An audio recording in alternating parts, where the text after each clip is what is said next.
My name is Norma Ayala Leon, and I am a Deputy Superintendent with the Boston Police Department. Back at the time of the Boston Marathon bombing, I was a Sergeant Detective assigned to the Recruit Investigations Unit with the Boston Police.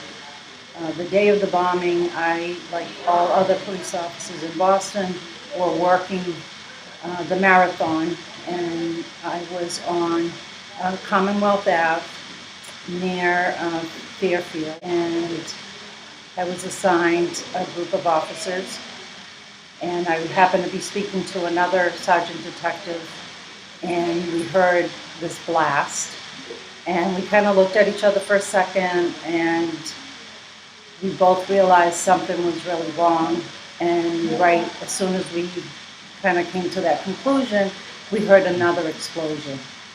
And within seconds, we heard people on the radio. One of the sergeants that was right at the scene came on and started screaming that there had been an explosion and there was a bomb. And from then on, from that point until I left the scene at about 1 a.m. was pretty much confusion. We didn't know exactly who was hurt or where the bombing was because of where we were situated. When I walked up Comm Ave and looked up towards Fairfield Street, all I could see was mass of people running towards me. We moved the barriers. We had to pull the barriers apart so that people could get by. And I just instructed the officers to send everybody behind us towards Storrow Drive just to get them out of the area. The day of the marathon, I was assigned to the Boston College area for crowd control. During the actual bombing, we were asked to come down and help process the scene.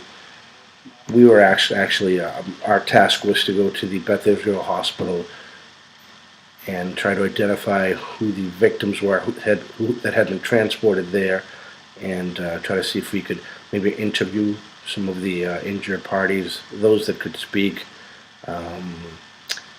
and try to gather any evidence from any of the people there.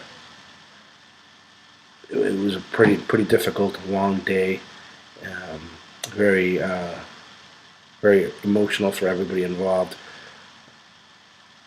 and just a tough day.